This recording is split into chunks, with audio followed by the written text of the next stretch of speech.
Russia ఏం చేసినా ఆషామాషిగా ఏం చేయదు. అందుకు లెక్కలుంటాయి, పెద్ద ప్లాన్స్ ఉంటాయి. కంటికి కనిపించకుండా యుద్ధం చేస్తున్న సైబర్ వార్స్ కు మించి రష్యా స్పేస్ యుద్ధం చేస్తోంది. అదేదో అల్లాటప్ప దేశం ఉపగ్రహాలను ఇబ్బంది పెట్టడం కాదు, ఏకంగా యూరోపియన్ యూనియన్ దేశాల ఉపగ్రహాలను పనిచేయడంలో ఇబ్బందులు కలిగిస్తోంది. ఉక్రెయిన్ యుద్ధం ప్రారంభమైనప్పటి నుండి రష్యా ప్రతి వారం బ్రిటిష్ సైనిక ఉపగ్రహాలను జామ్ చేయడానికి ప్రయత్నిస్తోందని UK space command chief major general Paul Tedman ఆరోపించారు. యూకే ఉపగ్రహాలను రష్యా నిరంతరం జామ్ చేస్తోందని, దీంతో కమ్యూనికేషన్లు, నిఘా కార్యకలాపాలకు ముప్పు ఏర్పడుతోందన్నారు. యూకే ప్రస్తుతం 6 ప్రత్యేక సైనిక ఉపగ్రహాలను నిర్వహిస్తోందని, వీటిని కౌంటర్ జామింగ్ టెక్నాలజీతో అమర్చినప్పటికీ రష్యా కారణంగా వారానికోసారి అంతరాయం కలుగుతోందని యూకే స్పేస్ చీఫ్ చెప్పారు.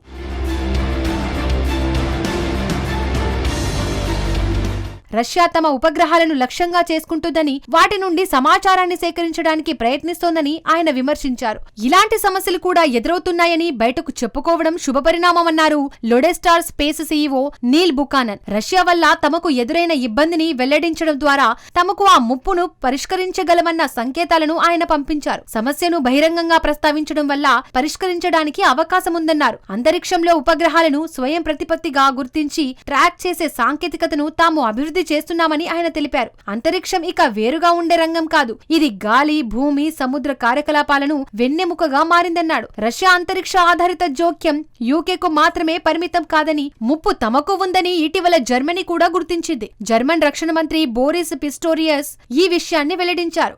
జర్మన్ సైన్యం ఉపయోగించే ఇంటెల్ సాట్ ఉపగ్రహాలను రష్యా ట్రాక్ చేస్తోందని, వాటిని జామ్ చేస్తోందని, మార్చుతోందని, దీంతో తమకు ఎంతో ఇబ్బంది కలుగుతోందన్నాడు. ఇలాంటి ముప్పును అధిగమించడానికి 2030 నాటికి అంతరిక్ష రక్షణ కోసం 35 బిలియన్ యూరోలు ఖర్చు చేస్తామని జర్మనీ ప్రతిజ్ఞ చేసింది. రష్యా, చైనా నుండి పెరుగుతున్న ముప్పు ప్రపంచ అంతరిక్ష భద్రతా వ్యూహాలను మలుపు తిప్పే అవకాశం ఉంది. మొత్తానికి రష్యా ఏమైనా చేయగలదని నిరూపిస్తోంది.